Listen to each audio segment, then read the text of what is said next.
ನಮಸ್ಕಾರ ಸ್ನೇಹಿತರೆ, ನಿಮಗೆ ಯಾವಾಗಲಾದರೂ ನಾನು ಯಾಕೆ ಹುಟ್ಟಿದ್ದೀನಿ, ಇಷ್ಟೊಂದು ಕಷ್ಟಗಳು ನನ್ನನ್ನು ಏಕೆ ಹಿಂಬಾಲಿಸುತ್ತಿದೆ, ನನ್ನ ಜೀವನನೇ ನನಗೊಂದು ಶಿಕ್ಷೆ ತರ ಇದೆ ಅಂತ ಅನಿಸಿದ್ಯಾ?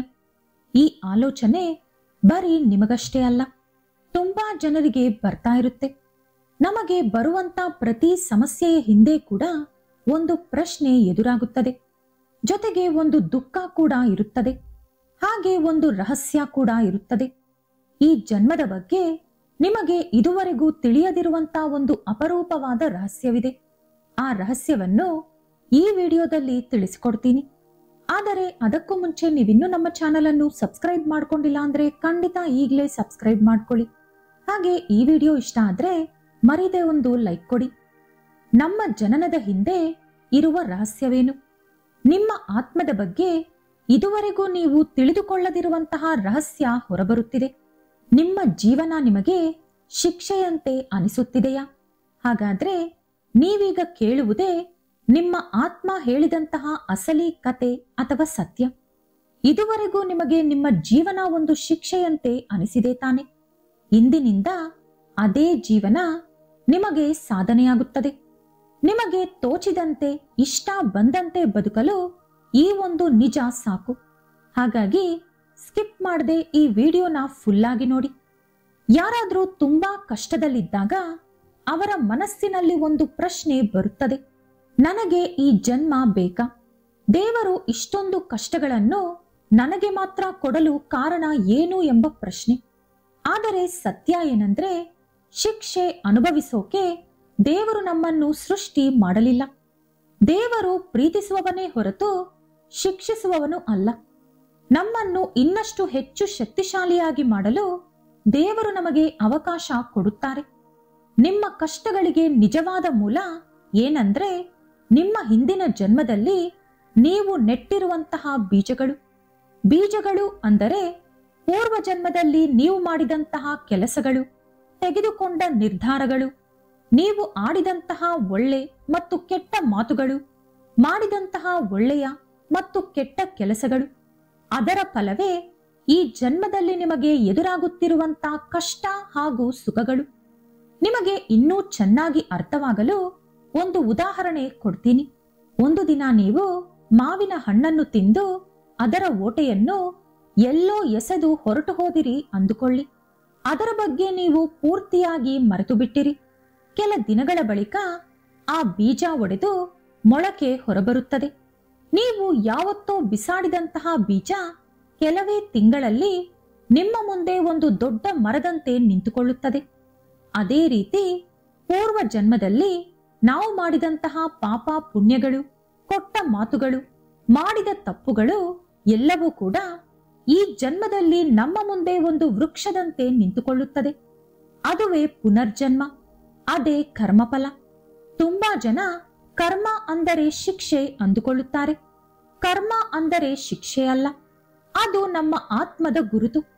ಪೂರ್ವ ಜನ್ಮದ ನಮ್ಮ ಆಲೋಚನೆಗಳು ಹಾಗೂ ಕೆಲಸಗಳು ಈ ಜನ್ಮದಲ್ಲಿ ಪರಿಣಾಮಗಳಾಗಿ ನಮ್ಮ ಮುಂದೆ ಬರುತ್ತದೆ. ಅದುವೇ ಕರ್ಮಫಲ ಎಂಬ ಚಿಹ್ನೆ. ಈಗ ನೀವೊಂದು ಮುಖ್ಯವಾದ ವಿಷಯವನ್ನು ನೆನಪಿಟ್ಟುಕೊಳ್ಳಿ. ನಾವು ಹಿಂದೆ ಮಾಡಿದ ಕೆಲಸಗಳು ಈಗ ಫಲಿತಾಂಶಗಳಾಗಿ ಎದುರಾಗುತ್ತದೆ. ಆದರೆ ನಾಳಿನ ನಮ್ಮ ಭವಿಷ್ಯತ್ತು ಹೇಗಿರಬೇಕು ಎಂದು ನಿರ್ಣಯಿಸುವ ಅಧಿಕಾರ ಮಾತ್ರ ನಮ್ಮದೇ. ಈ ಜನ್ಮದಲ್ಲಿ ನಾವು ಬದಲಾಗಬಹುದು. ನಮ್ಮ ಜೀವನವನ್ನು ನಾವು ಬದಲಾಯಿಸಿಕೊಳ್ಳಬಹುದು. ಏಕೆಂದರೆ ನಮ್ಮ ಜೀವನ ಯಾವ ರೀತಿ ಇರಬೇಕು ಎಂದು ರೂಪಿಸಿಕೊಳ್ಳುವ ಅಧಿಕಾರ ನಮ್ಮ ಕೈಯಲ್ಲೇ ಇದೆ. ಅದು ಯಾವ ರೀತಿ ಅಂತ ಇನ್ನಷ್ಟು ಸ್ಪಷ್ಟವಾಗಿ ಈ ವಿಡಿಯೋದಲ್ಲಿ ತಿಳಿದುಕೊಳ್ಳೋಣ. ನಮ್ಮ ಜೀವನ ಬದಲಾಯಿಸಿಕೊಳ್ಳುವುದಕ್ಕೂ ಮುಂಚೆ ನಾವೊಂದು ವಿಷಯ ನೆನಪಿಟ್ಟುಕೊಳ್ಳಬೇಕು. ಜನ್ಮ ಅನ್ನುವುದು ಬರೀ ಶಿಕ್ಷೆಯನ್ನು ಅನುಭವಿಸುವುದಕ್ಕೆ ಮಾತ್ರವಲ್ಲ. ಜನ್ಮ ಎಂಬುದು ನಮ್ಮ ಆತ್ಮಕ್ಕೆ ಒಂದು ಪರೀಕ್ಷೆಯ ಕೊಠಡಿ ಇದ್ದಂತೆ.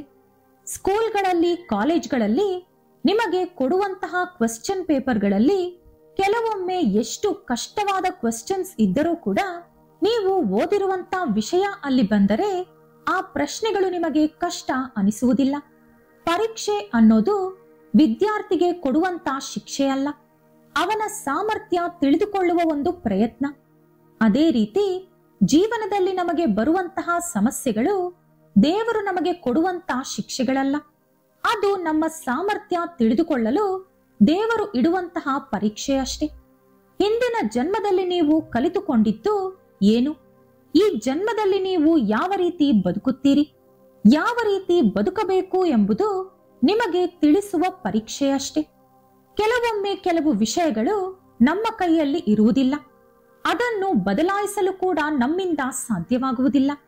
ಏಕೆಂದರೆ ಅವು ನಮ್ಮ ಪೂರ್ವಜನ್ಮದ ಕರ್ಮಫಲ ಆಗಿರುತ್ತದೆ. ಆದರೆ ಈ ನಿಜ ನೆನಪಿಟ್ಟುಕೊಳ್ಳಿ, ಅದೆಲ್ಲ ಬದಲಾಗುವ ಅವಕಾಶ ಕೂಡ ಇದೇ ಜನ್ಮದಲ್ಲಿ ಇದೆ ಎಂದು. ನಿಮ್ಮ ಆತ್ಮಕ್ಕೆ ಇರುವಂತಹ ಶಕ್ತಿಯನ್ನು ನೀವು ಎಚ್ಚರಗೊಳಿಸಿದರೆ ನೀವು ಎಷ್ಟು ದೊಡ್ಡ ಪರೀಕ್ಷೆಯನ್ನು ಕೂಡ ಎದುರಿಸಬಹುದು.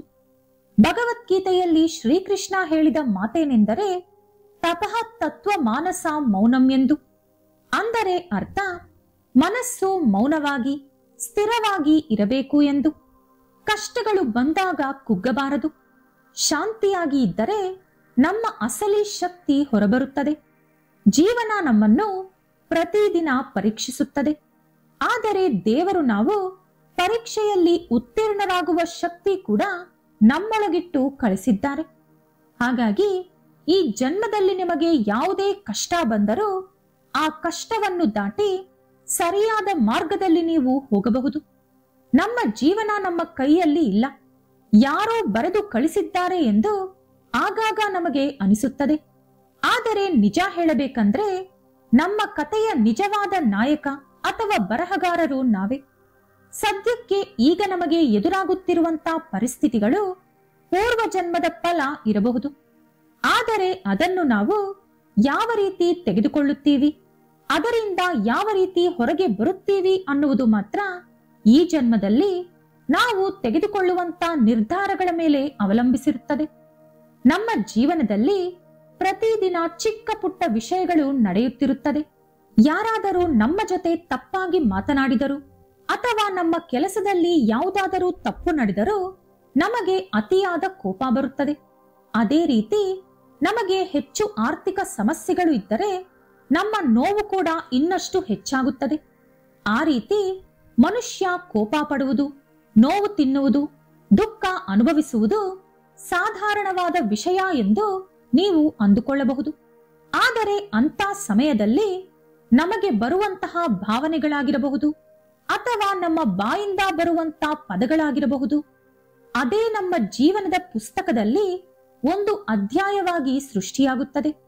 ನಾವು ಕೋಪಕ್ಕೆ ಗುರಿಯಾಗುತ್ತೀವಾ ಅಥವಾ ಶಾಂತಿಯಾಗಿ ಇದ್ದುಕೊಂಡು ಸಮಸ್ಯೆಯನ್ನು ದಾಟಿ ಮುಂದೆ ಹೋಗುತ್ತೀವಾ? ಈ ಚಿಕ್ಕ ಪುಟ್ಟ ನಿರ್ಣಯಗಳು ನಮ್ಮ ಜೀವನ ಯಾವ ರೀತಿ ಹೋಗುತ್ತದೆ ಎಂದು ನಮಗೆ ತೋರಿಸುವಂತ ದಿಕ್ಸೂಚಿಗಳು. ಹಾಗಾಗಿ ನಮ್ಮ ಜನ್ಮ ನಮಗೊಂದು ಶಿಕ್ಷೆ ಅಲ್ಲ, ಹಾಗಂತ ಕಠಿಣವಾದ ಒಂದು ಪರೀಕ್ಷೆ ಕೂಡ ಅಲ್ಲ. ಅದು ನಮಗೊಂದು ಹೊಸ ಅವಕಾಶ, ನಮ್ಮ ಜೀವನವನ್ನು ಸರಿ ಮಾಡಿಕೊಳ್ಳುವ ಅವಕಾಶ. ನಾವು ನಂಬಿಕೆಯಿಂದ ಬದುಕಿದರೆ ಈ ಜನ್ಮವನ್ನು ಬೆಳಕಿನಂತೆ ಬದಲಾಯಿಸಿಕೊಳ್ಳಬಹುದು. ಆದರೆ ನಾವು ಬರೀ ನೋವುಗಳನ್ನು ಅಥವಾ ದುಃಖಗಳನ್ನೇ ನೆನೆಸಿಕೊಂಡು ಕುಳಿತರೆ ನಮ್ಮ ಜೀವನ ಕೂಡ ಕತ್ತಲಿನಲ್ಲಿ ಮುಳುಗಿ ಹೋಗುತ್ತದೆ. ನಮ್ಮ ಜೀವನವನ್ನು ನಡೆಸುವಂತ ನಿಜವಾದ ಶಕ್ತಿ ಯಾವುದು ಗೊತ್ತಾ? ಅದು ನಾವೀಗ ತೆಗೆದುಕೊಳ್ಳುವಂತಹ ಸರಿಯಾದ ನಿರ್ಧಾರಗಳು ಮಾತ್ರ. ನಮ್ಮ ಆತ್ಮ ಏನು ಬಯಸುತ್ತಿದೆ ಎಂದು ತಿಳಿದುಕೊಳ್ಳಬೇಕು. ನಮ್ಮ ಹೃದಯ ಯಾವ ದಿಕ್ಕಿನತ್ತ ತೋರಿಸುತ್ತಿದೆ ಎಂದು ಗಮನಿಸಬೇಕು. ನಮ್ಮ ಕತೆಗೆ ಯಾರೂ ಕೂಡ ಮುಕ್ತಾಯ ಬರೆಯದಿದ್ದರೂ ಪ್ರತಿದಿನ ನಾವು ತೆಗೆದುಕೊಳ್ಳುವಂತಹ ನಿರ್ಧಾರಗಳು ಅಥವಾ ಹಾದಿಗಳು ನಮ್ಮ ಪುಸ್ತಕದ ಹೊಸ ಅಧ್ಯಾಯವನ್ನು ಬರೆಯುತ್ತಾ ಹೋಗುತ್ತದೆ. ನಮ್ಮ ಪೂರ್ವಜನ್ಮ ಎಷ್ಟು ಕಠಿಣವಾಗಿ ಇದ್ದರು ಅಥವಾ ನಮ್ಮ ಹಳೆ ಜೀವನ ಎಷ್ಟು ಕಷ್ಟಕರವಾಗಿ ನಾವು ಕಳೆದಿದ್ದರೋ ಈಗ ಪ್ರಸ್ತುತ ನಾವು ಒಳ್ಳೆಯದನ್ನೇ ಯೋಚಿಸುತ್ತಾ ಒಳ್ಳೆ ನಿರ್ಧಾರಗಳನ್ನು ತೆಗೆದುಕೊಂಡರೆ ನಮ್ಮ ಜೀವನ ಮತ್ತೆ ಬೆಳಕಿನಿಂದ ತುಂಬಿಕೊಳ್ಳುತ್ತದೆ. ಉಪನಿಷತ್ತುಗಳು ಹೇಳುತ್ತವೆ, ಕತ್ತಲಿನಿಂದ ಬೆಳಕಿನೆಡೆಗೆ ಆತ್ಮ ಯಾವಾಗಲೂ ನಡೆಯುತ್ತದೆ ಎಂದು. ಈಗ ನೀವು ಯಾವ ದಿಕ್ಕಿನತ್ತ ತಿರುಗುತ್ತೀರಿ? ಕಷ್ಟಗಳು ತುಂಬಿರುವ ದಿಕ್ಕಿನೆಡೆಗ ಅಥವಾ ಶಾಂತಿ ಇರುವ ದಿಕ್ಕಿನೆಡೆಗ ಅನ್ನುವುದು ನಿಮ್ಮ ನಿರ್ಧಾರಗಳ ಮೇಲೆಯೇ ಅವಲಂಬಿಸಿರುತ್ತದೆ. ನಿಮ್ಮ ಜೀವನ ಎಲ್ಲೇ ನಿಂತು ಹೋಗಿದ್ದರೂ ಮತ್ತೆ ಅಲ್ಲಿಂದಲೇ ನೀವು ಶುರು ಮಾಡಬಹುದು. ಸ್ನೇಹಿತರೆ, ಒಂದು ಮಾತು ನೆನಪಿಟ್ಟುಕೊಳ್ಳಿ, ನೀವು ಯಾವತ್ತೂ ಕೂಡ ಸೋಲಲಿಲ್ಲ. ನೀವು ಬರೀ ನಿಂತು ಹೋಗಿದ್ದೀರಿ ಅಷ್ಟೇ. ಪ್ರತಿ ಹಗಲಿಗೂ ಮುಂಚೆ ಗಾಢವಾದ ಕತ್ತಲು ಬರುತ್ತದೆ. ಪ್ರತಿ ವಿರಾಮಕ್ಕೂ ಮೊದಲು ಒಂದು ಪರೀಕ್ಷೆ ಬರುತ್ತದೆ. ಪ್ರತಿ ಕ್ರಾಂತಿಯ ಹಿಂದೆ ಒಂದು ವೇದನೆ ಇರುತ್ತದೆ. ಆದರೆ ಅದೇ ಕ್ಷಣದಲ್ಲಿ ಒಂದು ಚಿಕ್ಕ ನಿರ್ಧಾರ ನಿಮ್ಮ ಜೀವನದ ಅಧ್ಯಾಯವನ್ನು ಪುನಃ ಬರೆಯುತ್ತದೆ. ನಿಮ್ಮ ಜೀವನವನ್ನು ಅದು ಬದಲಾಯಿಸುತ್ತದೋ ಇಲ್ಲವೋ ಎಂದು ನೀವು ನಿರ್ಣಯಿಸಬಾರದು. ನಿಮ್ಮ ಜೀವನವನ್ನು ಬದಲಾಯಿಸಿಕೊಳ್ಳಬೇಕು ಎಂದು ನೀವು ತೆಗೆದುಕೊಳ್ಳುವಂತಹ ನಿಮ್ಮ ದೃಢ ನಿರ್ಧಾರವೇ ಅದನ್ನು ನಿರ್ಣಯಿಸುತ್ತದೆ. ಈ ಕ್ಷಣದಿಂದಲೇ ಪ್ರಾರಂಭಿಸಿ. ಬೆಳಿಗ್ಗೆ ಎದ್ದ ತಕ್ಷಣ ಕಾಲಕೃತ್ಯಗಳನ್ನು ಮುಗಿಸಿಕೊಂಡು 5 ನಿಮಿಷದಿಂದ ಪ್ರಾರಂಭಿಸಿ. ನಿಮಗೆ ಸಾಧ್ಯವಾದಷ್ಟು ಸಮಯ ಮೌನವಾಗಿ ಧ್ಯಾನ ಮುದ್ರೆಯಲ್ಲಿ ಕುಳಿತುಕೊಳ್ಳಿ.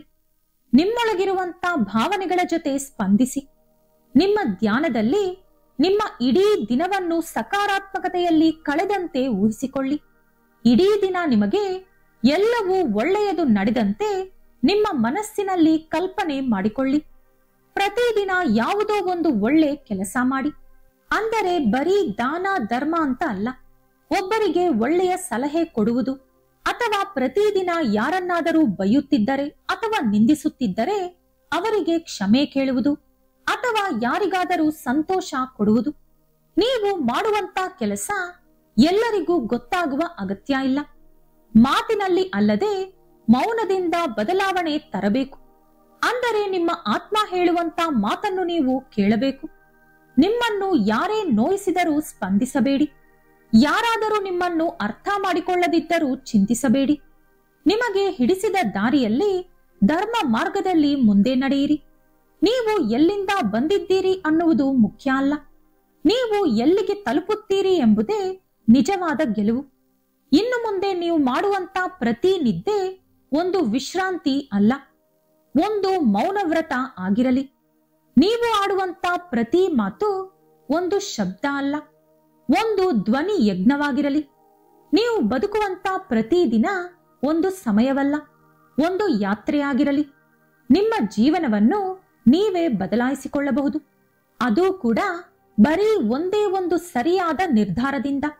ನನಗಿನ್ನೂ ತುಂಬಾ ದೊಡ್ಡ ಜೀವನವಿದೆ ಅನ್ನುವ ನಿಮ್ಮ ನಂಬಿಕೆಯಿಂದ. ಆದರೆ ಆ ಬದಲಾವಣೆ ಬರೀ ಒಂದೇ ಒಂದು ದಿನದಲ್ಲಿ ಬರುವುದಿಲ್ಲ. ಮೊದಲು ನಿಮ್ಮಲ್ಲಿ ಬಯಕೆ ಹುಟ್ಟುತ್ತದೆ. ಅದರ ನಂತರ ನಿಮ್ಮ ಅಭ್ಯಾಸಗಳು ಬದಲಾಗುತ್ತದೆ. ನಿಧಾನವಾಗಿ ನಿಮ್ಮ ಸುತ್ತಲೂ ಇರುವಂತ ಪ್ರಪಂಚವೇ ಬದಲಾದಂತೆ ಅನಿಸುತ್ತದೆ. ಆಗ ನಿಮ್ಮ ಗೆಲುವು ಶುರುವಾಗುತ್ತದೆ. ಪುರಾಣಗಳು ಹೇಳುತ್ತವೆ, ಆತ್ಮ ಜಾಗೃತವಾದಾಗಲೇ, ಅಂದರೆ ಎಚ್ಚರಗೊಂಡಾಗಲೇ ಕಾಲದ ದಿಕ್ಕು ಕೂಡ ಬದಲಾಗುತ್ತದೆ ಎಂದು. ಆದ್ದರಿಂದಲೇ ನೀವು ಯಾವಾಗಲೂ ಒಂದು ಚಿಂತೆ ಅಥವಾ ನೋವಿನಲ್ಲಿ ಬದುಕಬೇಡಿ. ಒಂದು ಬದಲಾವಣೆಗಾಗಿ ಬದುಕಿ. ಈ ವಿಡಿಯೋ ಇಷ್ಟ ಆದ್ರೆ ಲೈಕ್ ಮಾಡಿ, ಶೇರ್ ಮಾಡಿ. ಇಂಥ ಹೆಚ್ಚಿನ ಉತ್ತಮ ಮಾಹಿತಿಗಳಿಗಾಗಿ ತಪ್ಪದೇ ನಮ್ಮ ಚಾನೆಲ್ ಅನ್ನು ಸಬ್ಸ್ಕ್ರೈಬ್ ಮಾಡ್ಕೊಳ್ಳಿ.